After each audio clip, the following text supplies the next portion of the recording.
अस्सलाम वालेकुम everyone, my name is Ayesha और आप देख रहे हैं आयशा स्मार्ट जोन।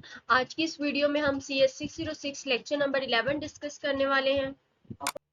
जी, तो हमारे पास पहला टॉपिक है सिंटेक्स एनालिसिस। हमने पिछले टॉपिक से रिलेट करना है इसको लेक्चर नंबर 10 के साथ। इसको रिलेट करते हुए हम आगे चलते हैं। ये एक एग्जांपल है, यहाँ पर हमने जो है वो सिंटेक्स एरर को रिमूव करना है। ठीक है, ये एरर हमारे पास कुछ गिवन है और हमने इधर से एरर को फाइंड आउट करना है और रिमूव करना है। ये अक्सर क्वेश्चन पेपर में भी आता है कि आपके पास एरर दिए होते हैं कोड के अंदर और आपने इनको रिमूव करना है। लेकिन ये जो हमारे पास फर्स्ट लाइन है इसमें एक्स्ट्रा ब्रैकेट एक दी हुई है यहाँ पर, ये नहीं होनी चाहिए थी, ये कि एरर है यहाँ पर। ठीक है, और उसके बाद जो नेक्स्ट देखें, आई और जे के दरमियान कोई भी सिंबल नहीं है, कोई ऑपरेटर नहीं है, प्लस माइनस कुछ भी नहीं है, तो ये भी एक एरर है यहाँ पर। और नेक्स्ट आई ग्रेटर देन जे, यहाँ पर जब आपकी ब्रैकेट क्लोज होती है तो सेमी कॉलन होना चाहिए, यहाँ पर सेमी कॉलन जो है वो मिस है। यहाँ पर ये तीन एरर्स हैं इस कोड में, ये आपने देख लेने हैं। Next, note all the sequence of tokens are programmed. Parser must distinguish between valid and invalid sequence of token. Parser क्या करता है कि valid और invalid tokens को different करता है उनका, और parsing is the process of discovering derivations. Parsing process को हम derivation भी बोलते हैं. The language generated by the grammar is indicated by LG. Syntax of most programming language can be represented by context-free grammar. CFG means context-free grammar. और LG means language, G का यहाँ पर मतलब जो है वो grammar है।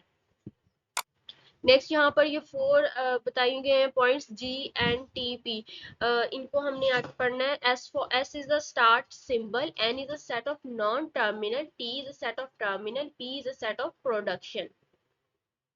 नेक्स्ट हमारे पास बहुत बहुत इंपॉर्टेंट क्वेश्चन है, why are not regular expression used to represent the syntax.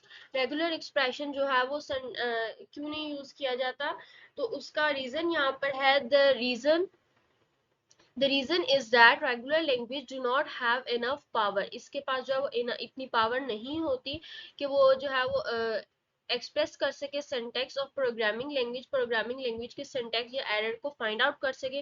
More over finite automata can not remember the number of times it has visited a particular state. और finite automata क्या करता है, वो remember नहीं कर सकता कि उसने कितनी दफा जो है वो एक स्टेट को विजिट किया है, how much time you visit the state. So finite automata ये काम नहीं कर सकता, रिमेंबर नहीं कर सकता, याद नहीं रख सकता। एक तो हमारे पास ये रीजन है और दूसरा ये है the reason regular language do not have enough power. ये दो रीजंस है जिसकी वजह से क्या है, regular expression is not used to respond the syntax. Next ये MCQs के पॉइंट ऑफ व्यू से इम्पोर्टेंट है। The syntax of C and Java is described heavily from Algol 60. The notation was developed by Johann Backus. ये notation जो है वो Johan Bacchus ने introduce करवाई थी, डेवलप करवाई थी, एंड अडॉप्टेड बाय पेटर, और पेटर ने इसको अडॉप्ट किया था। Naur Algol 60 language reports thus the term Backus Naur form BNF से बैकस नॉट फ्रॉम। नेक्स्ट हमारे पास वही प्रीवियस एग्जांपल है, x-2 asterisk y। Expression, first of all हमारे पास एक्सप्रेशन होता है जिसको हम स्टार्टिंग पॉइंट बोलते हैं, उसके बाद एक्सप्रेशन ऑपरेटर एक्सप्रेशन होगा, एंड देन देखिए एक्सप्रेशन की जगह हमने क्या पुट किया है, IDX।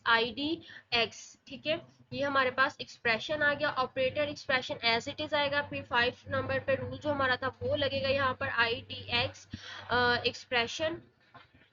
ऑपरेटर की जगह पर हमने क्या पुट किया है, माइनस, क्योंकि हमारे पास ऊपर क्वेश्चन में भी यहाँ पर माइनस है।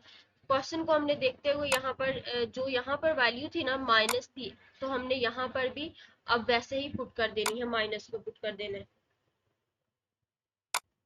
नेक्स्ट देखें कि expression I D X minus minus हमारा ऑपरेटर लग चुका था, उसके बाद एक्सप्रेशन ऑपरेटर एक्सप्रेशन की वैल्यू हमने दोबारा लिखी, और उसके बाद नेक्स्ट देखें आई डी एक्स माइनस एक्सप्रेशन की जगह हमारे पास क्या आएगा, नंबर विच इज 2।